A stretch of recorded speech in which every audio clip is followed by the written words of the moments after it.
Hi, everyone. Judge Andrew Napolitano here for Judging Freedom. Today is Wednesday, September 27th, 2023. Lieutenant Colonel Karen Kwiatkowski joins us now. Karen, always a pleasure. Thank you for coming to us. Since we talked last, a lot has happened, of course. That crazy scene in the Canadian Parliament, which we'll get to in a minute. But Seymour Hersh is out with a new piece on the explosion of the Nord Stream pipeline. He argues that nobody really accepts the government's version of it, in part because of the threats that Joe Biden made long in advance. And now it turns out that President Biden threatened to blow up the pipeline before the war in Ukraine began. And B, in part because of CIA sources that have told him that Chancellor Scholz was informed in advance that the pipeline would be blown up and accepted what they said. Could you imagine Chancellor Scholz saying to President Biden, we're going to blow up the Keystone pipeline that runs through Northwest New Jersey? And Biden said, well, go ahead and do it if you have to do it for foreign policy purposes. I mean, when will the world recognize that the CIA can be a gaggle of terrorists, because that's what they and the Navy SEALs were when they destroyed the pipeline? Yeah, it's true. Absolutely. I mean, are you surprised that Seymour Hersh has come out with this information? Are you stunned that Chancellor Scholz knew about it and assented to it? It's actually the way Scholz reacted to when it happened about I guess a year ago.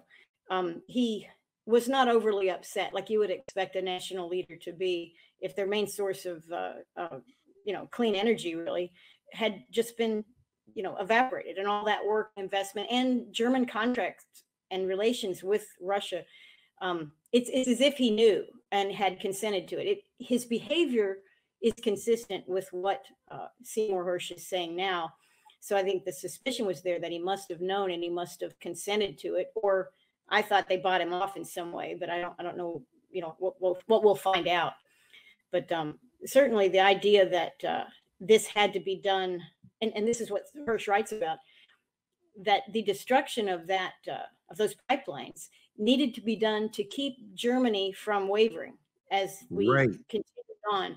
And that was talked about by people who, not so much Americans, but people who looked at that at the time said it, why would America make Germany dependent on American energy and totally cut the ties from Russian energy? Well, why would we do that? I think, an average economist would look at that and say, oh, that kind of makes sense in a marketplace that's run by governments.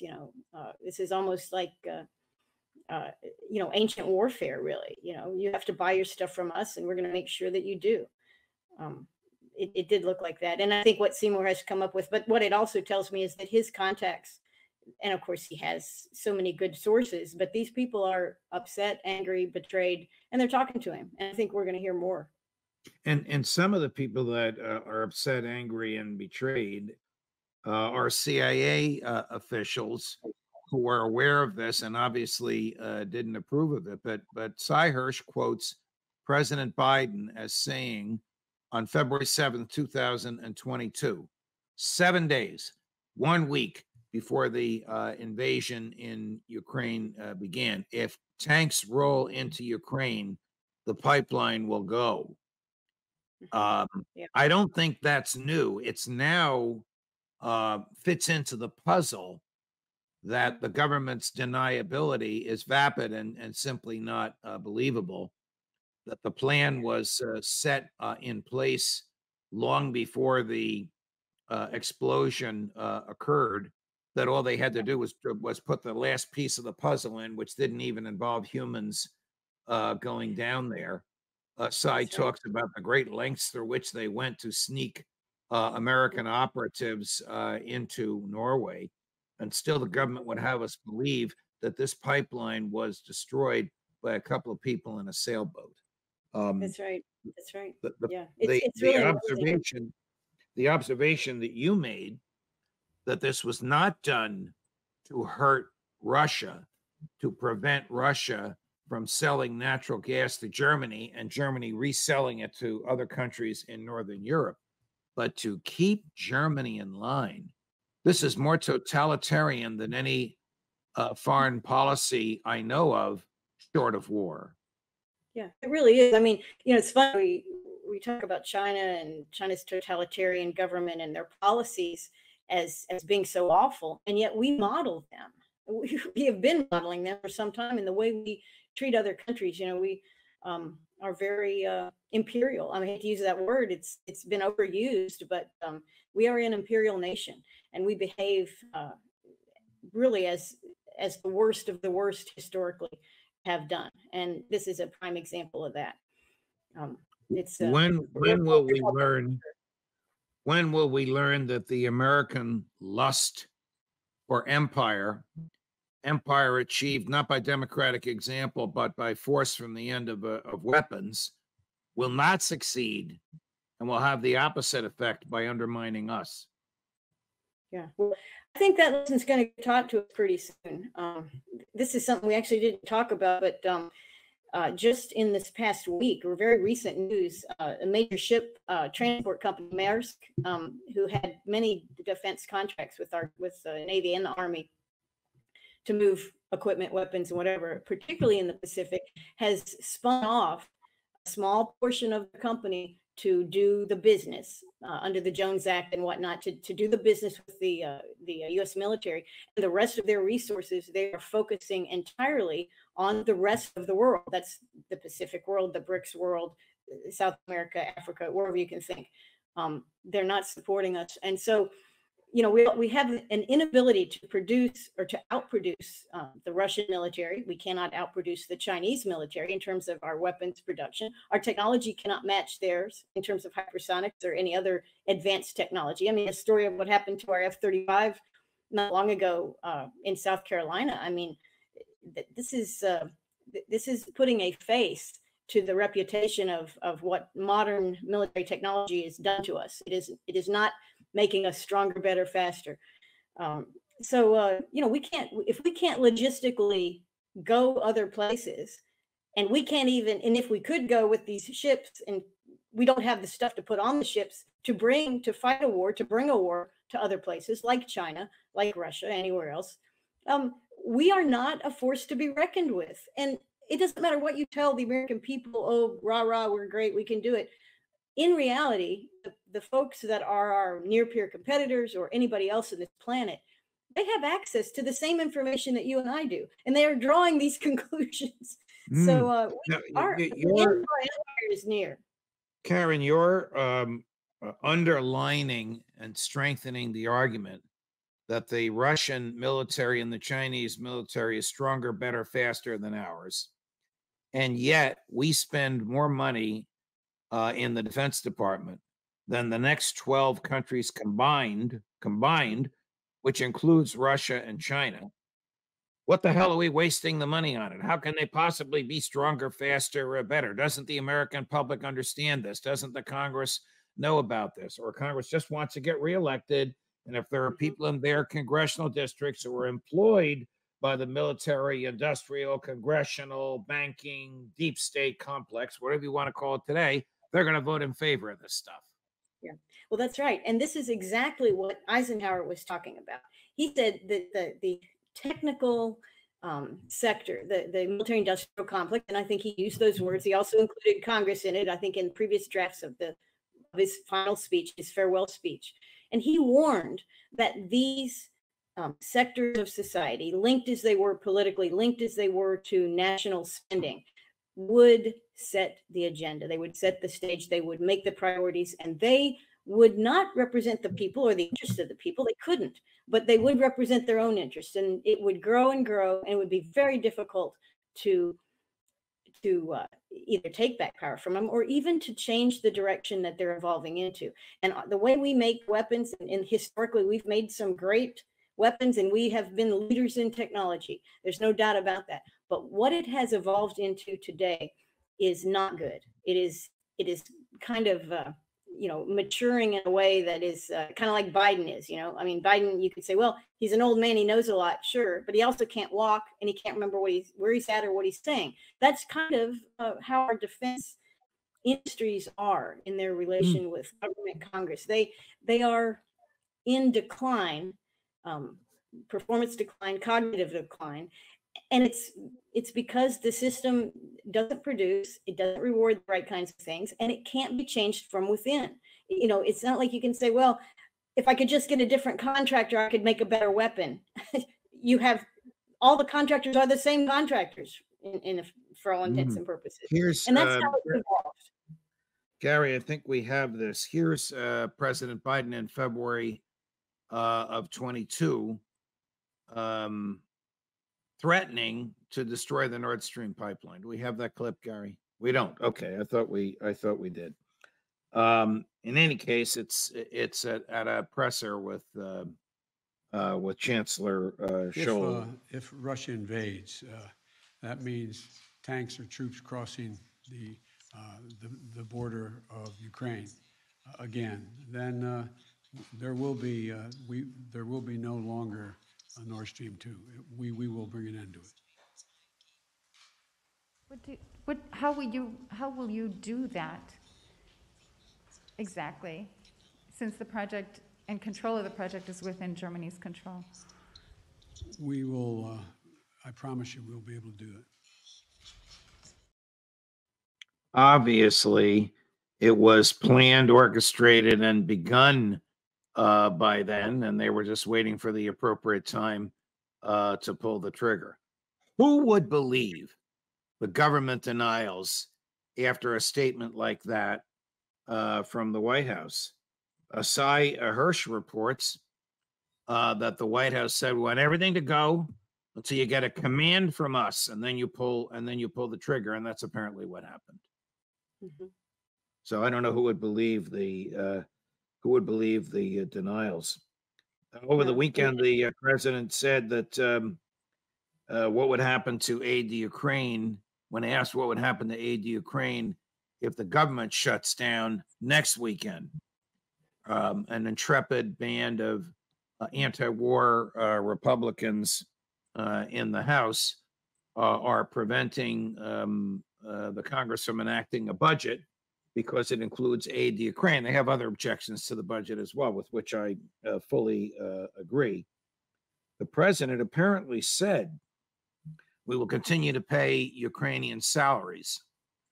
Now, that's because the $113 billion is in what's called a Presidential Drawdown Authority, PDA, Presidential Drawdown Authority, which allows him to spend that money when and how he sees fit. And PDAs are not subject to presidential drawdowns. So let me get this straight, Lieutenant Colonel Kwiatkowski. How would your former colleagues react to this? No veterans benefits in the United States, but Ukraine military salaries paid by the American taxpayer. You can't make this up, Karen. You really can't. You really can't make it up. And I think headlines I've seen that relate to that comparison, the fact that our government could shut down, bureaucrats, all kinds of people dependent on government cash flow will not get paid, or will get paid less, or will have their pay delayed. Meanwhile, there will be no impact on Ukrainian bureaucrats. And I think the number of Ukrainian bureaucrats, it's like over 100,000 people that we're funding over there to keep the Ukrainian government running. I think it speaks to it speaks to where our priorities are as an empire. The American people, there's a reason Trump's America First message resonated. Most Americans recognize that they are last. They are the very last. And this possibility, and certainly the headlines that you're speaking of, tells us that we don't matter. American people, American workers, people that have given their entire lives, devoted themselves to producing and paying taxes, we don't matter to the empire. And it's powerful. It's a powerful message. Not a good message, but it's a powerful message.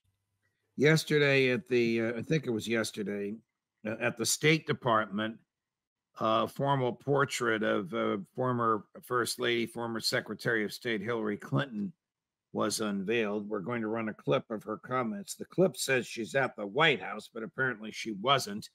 She and the portrait were at the State Department, but I'm anxious for your thoughts, Colonel Kwiatkowski, on what Mrs. Clinton, former Secretary of State Hillary Clinton, says about NATO. Take a listen. An invasion of Ukraine that, instead of driving a stake between us and our allies, brought us closer together in order to support the right of the Ukrainian people to defend their liberty and freedom and democracy.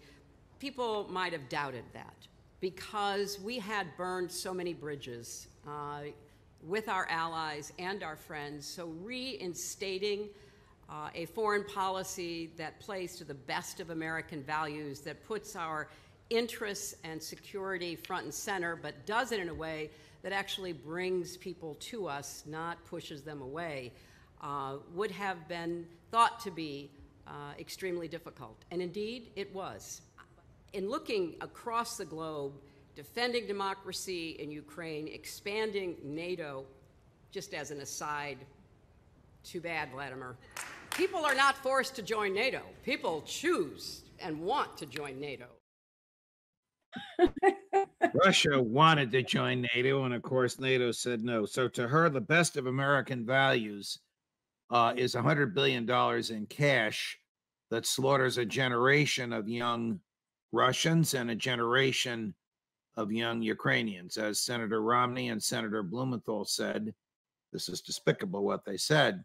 Best bang for the buck, best dollars we ever spent, because we're killing people and nobody's killing our own. Yeah. Well, she's certainly the icon of death in America. I mean, her whole career has been, you know, she's happy to kill. She worships the state. She believes in the state and the power of the state. So she hasn't changed for the better. Some of what she's saying really is wordsmithing. This idea that we've united somehow, that the U.S. and Europe have united in support of Ukraine. Really, what has happened is we've strengthened Russia. We've pushed Russia and many other countries into an alignment with China that would not have really existed had we not done this. And we're losing NATO and EU support as those countries actually bear the burden of what we've done in promoting this proxy war. I mean, the number of refugees, the cost, the continual having to listen to, all these countries have to listen to Zelensky spit in the face with his hand out. This is getting old. It is not building soft power or credit for the United States in any way. So I don't know what she's talking about, but I do know what she's talking about. She's speaking to a very narrow audience that loves war. Correct. She's not speaking to the American people. She is speaking to her own neocon audience. I have to chuckle a little bit. You know, she's the 81st or the 82nd Secretary of State of the United States. She's the successor to the first Secretary of State of the United States, Thomas Jefferson. My God, how low we have gone for her to suggest that this killing is the best of American values. Here's Matt Gaetz, Congressman Gaetz. I know you love him or hate him. On this, I love him. Standing on the floor of the House of Representatives, chiding the Democrats and fellow Republicans for giving away borrowed money to the Ukraine. This Congress has authorized $115 billion to Ukraine. My amendment would ensure that this defense appropriations bill sends no more. $115 billion is an astonishing amount of money, especially when you consider that our nation sits atop a $33 trillion debt, and we are facing $2 trillion annual deficits. And it is not as if the $115 billion has brought this conflict any closer to an end. In fact, the massacres and the killing and the death continue. The next statement is so obvious, I can't even believe I have to say it out loud. It does not make the United States of America stronger to borrow money from China to give it to Ukraine. I hear a lot of the war hawks in this Congress stand up and say, well, we have to send a message to China by fighting for however long it takes at whatever cost in Ukraine. The message we're sending to China is that they are engaged in a leveraged buyout of Russia and increasingly of our own country. Brilliantly put. It is. Brilliantly put, but it's going to fall on deaf ears because of the war party, Karen. We know that that war party is 90% of the Congress from both parties and in both houses. He's articulate, he's right on the mark, but he's banging his head against the brick wall. Yeah, well, I'm glad he's doing that. I mean, even though because it's not completely falling on deaf ears. He is getting play in the heartland, and he's getting play. You know, this message is getting through, especially when they can put it in small sound bites, like, you know, we borrow from China to give it to Ukraine. And as there's so many places in our country where people feel like federal money could be spent to make the cities better, to make the roads better, whatever it is that they're seeing. And when they see us throwing it away on war in Ukraine, for some fantasy of standing up to Russia or preventing some global thing from happening, they agree with what Matt Gaetz is saying. So I'm glad he's saying it. It's important. And he reminds me a little bit, not in the way he looks, but remember Ron Paul used to stand like that. And he used to talk about so many things. And many of the things he talked about. The C-SPAN camera is not allowed to pan the audience. I fear he was speaking to an empty House chamber, just as some of Ron Paul's greatest speeches, regrettably, were to an empty House chamber. Why do you give them? Well, they get recorded. They're part of the record. They're in the congressional record. And maybe the clip is played on your local news station at home so your constituents see what you're doing. I got to show you this clip from the Canadian Parliament. I don't think you've seen it. It's been all over the place.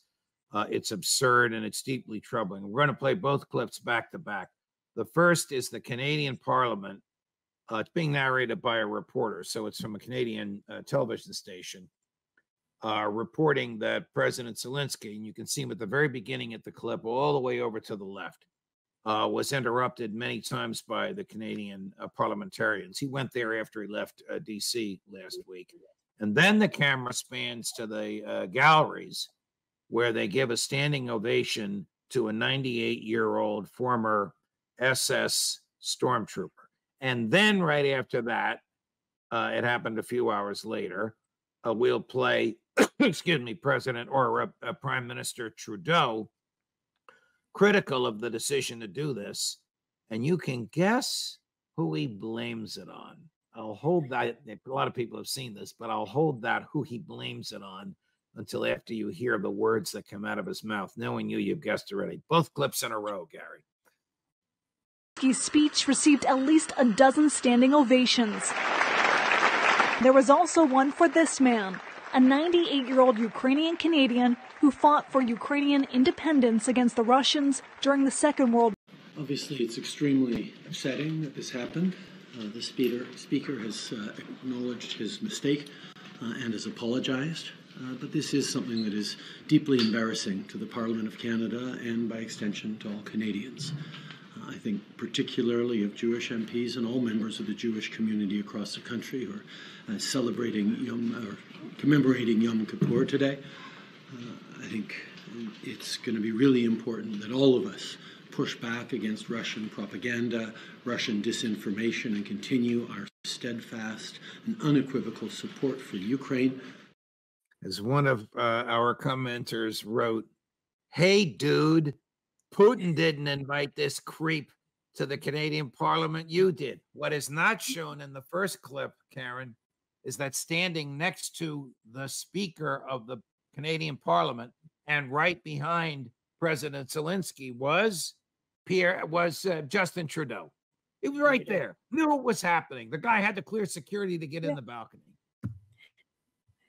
Well, you know, what brings to mind, and I did read about this, I did not see it, and I appreciate looking at it and watching it.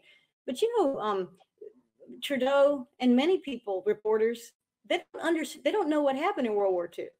We allied with the Russians. If you were fighting against the Russians in World War II, you were fighting for the Nazis. So even the reporter, when they're describing this guy fought against the Russians in World War II, next thing on your mind ought to be, yeah, so he was fighting for either Japan or Nazi Germany. Those were the guys we were fighting against. Russians were on our side. So I don't get it. They don't. It's a total lack of historical awareness amongst all people watching it, including the people that signed this guy up, that arranged it, the reporters that talked about it. So but then at the end, trying to turn it into a Russian thing. I don't know. Trudeau was so lost. He's so lost and such a tool. You were in the military for a good chunk of your career. You were in a chain of command. You issued orders. People complied with them. Orders were issued to you. You complied with them. But when leaders said things that were patently irrational, foolish, frivolous, absurd, like what Prime Minister Trudeau just said, who the hell would give him any credibility? Somehow this is Vladimir Putin's fault. No, it's totally random. I mean, it's a throwaway line, really. They add that to everything. It must be the Russians, or the Russians did this. And, Hillary's still harping about things the Russians did in her mind when we already know, I mean, with so much evidence, even the Post and the Times and all have admitted it, that they didn't do it. And yet she still says it. And it's a shame that our country has gotten to the point where we really don't. It's probably good that we don't believe what politicians and our government tell us, because if we did think it was true, most of us are not equipped to find the truth. We don't know history. We forgot it if we ever learned it. I don't know.